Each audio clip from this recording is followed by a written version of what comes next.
students, last video we learnt about parasitic form of nutrition and saprotrophic form of nutrition.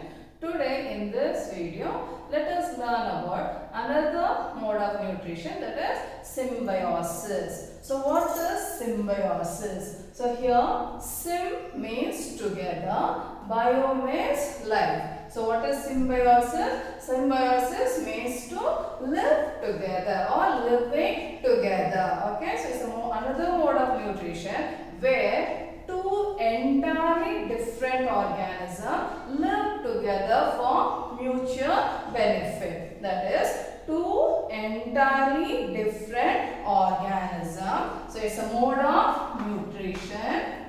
It is a mode of nutrition where entirely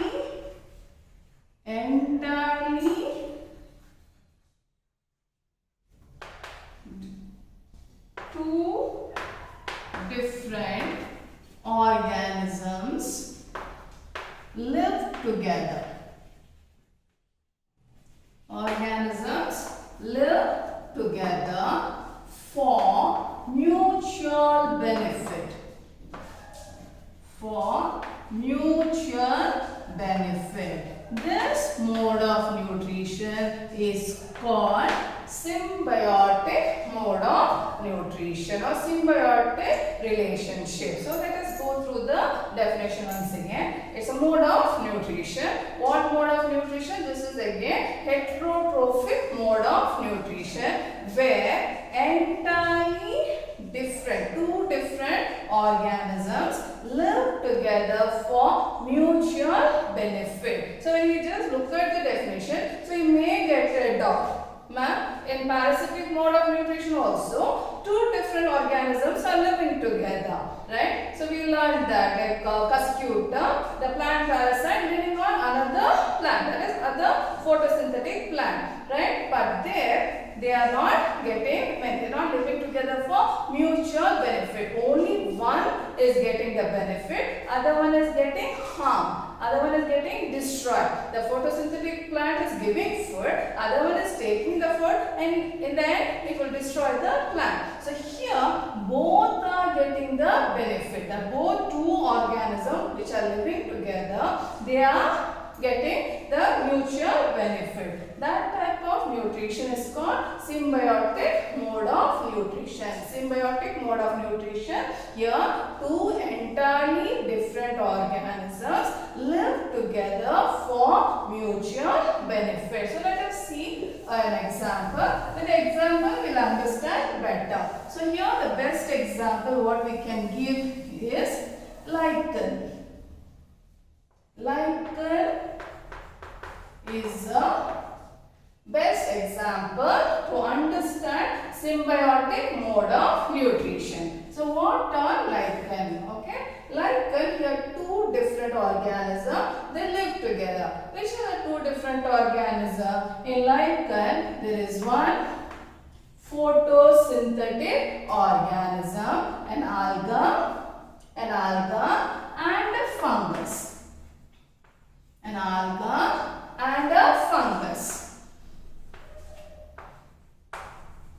An alga and a fungus, they living together. So you know what is algae, right? Algae, it is photosynthetic organism. It's a photosynthetic organism.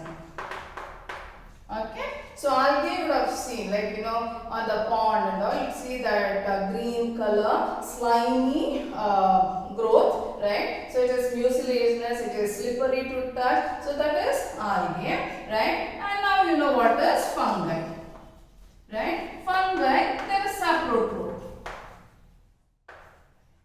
So here, this is autotroph. The algae is autotroph and fungi is saprotroph. Autotroph means the algae can prepare its own food, whereas fungi cannot prepare their own food, right? So these two live together. An algae and a fungus, they live together and they are helping each other to survive. So let us see how they are helping each other. I told you this algae can prepare its own food. The fungus cannot prepare its own food. So what? But here, in case of this algae, it can prepare its own food, but it cannot take water. As it cannot take water, what will happen? The fungus will supply water to the algae. Algae prepares its food because we know very well water is one of the raw material for photosynthesis. For preparing food, water is one of the raw material. So this algae cannot get the water as it does not have roots, right? Whereas the fungi has the ability to absorb water. It can absorb water and it supplies the water to algae. And algae takes this water and prepares food, and after it prepares the food, it supplies to fungi. So they are helping each other. It's a win-win situation. Nobody is losing. Both are like winners. Algae is able to prepare its food, it gets the food, and fungi, as it is helping the algae by giving water, it will get the food and they live happily, right? So this is one thing what we have to learn from this organism, how to live with each other. So here, I hope you have understood. Symbiosis mode of nutrition is a mode of nutrition where two entirely different organisms live together for mutual benefit. One fine example which you can always remember is lichen. Lichen is a combination of two organisms. One alga and one fungus. The algae cannot prepare, algae can prepare its food because it is autotroph, whereas fungi, it cannot prepare its own food because it is a saprotroph. So here while they are living together, this algae cannot get the water as it is unable to get the water. So what the fungus does, the fungus will provide water, and using that water the algae will prepare the food and supply the food to the fungi. So thereby they live together. So this is a good example for symbiotic mode of nutrition. So the algae cannot, it finds difficulty to get water, but can prepare food. It can prepare food because it is photosynthetic. And fungi, it cannot prepare food. But it can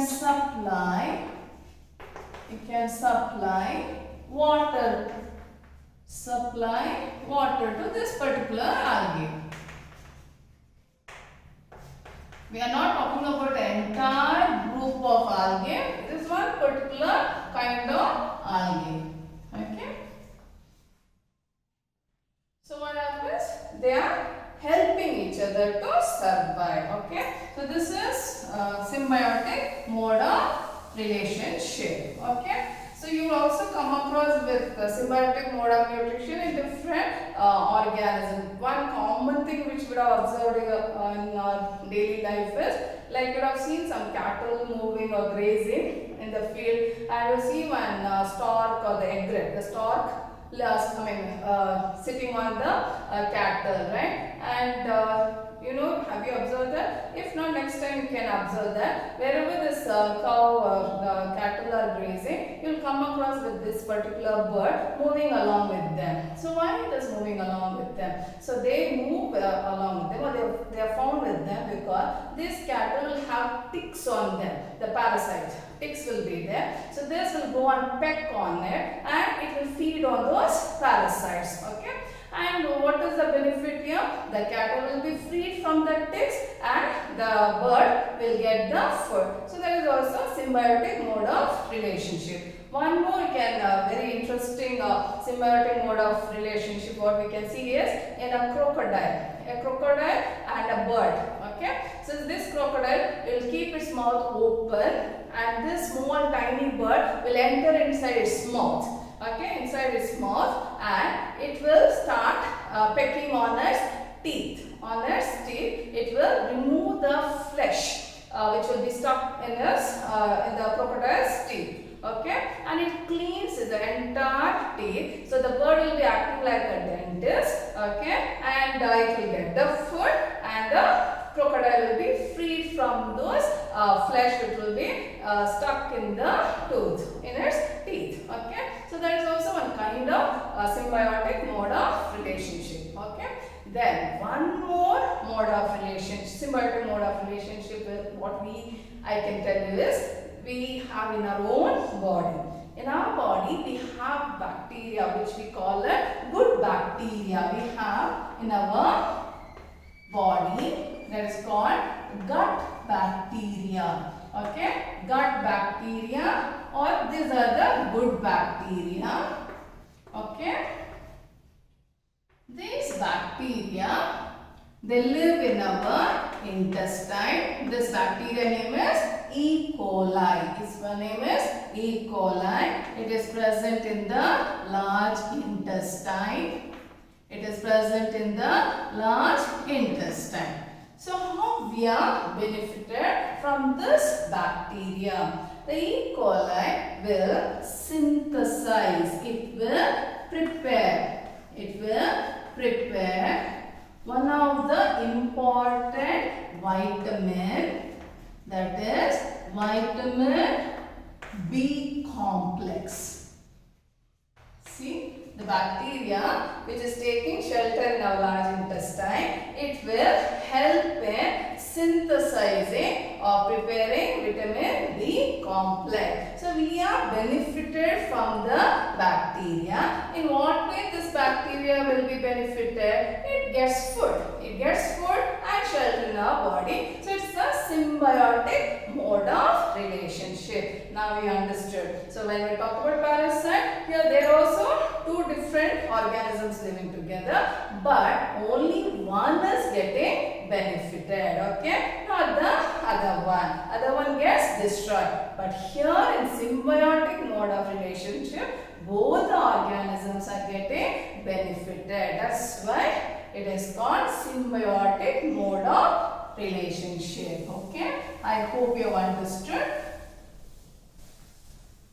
So far we have learned under heterotrophic mode of nutrition, we have learned about parasitic form, we have learned about saprotroph and the symbiotic mode of relationship. And insectivorous plant, remember, they are not parasite. Insectivorous plants are photosynthetic. That means they can prepare their own food only because the place where they are living, they don't get the important nutrient. That important nutrient is the nitrogen. Okay, the nitrates, not the nitrogen. It is the nitrates, because plant can take only the form of nitrates. Okay, nitrates are necessary for their growth. So as the soil do not contain sufficient amount of nitrate, so they have to get nitrates somehow, and the insect's body contain lot of protein. That is, when we talk about muscles, you should know it will have proteins, right? So proteins, to get proteins, right? Protein is a nitrogenous compound. Only for that reason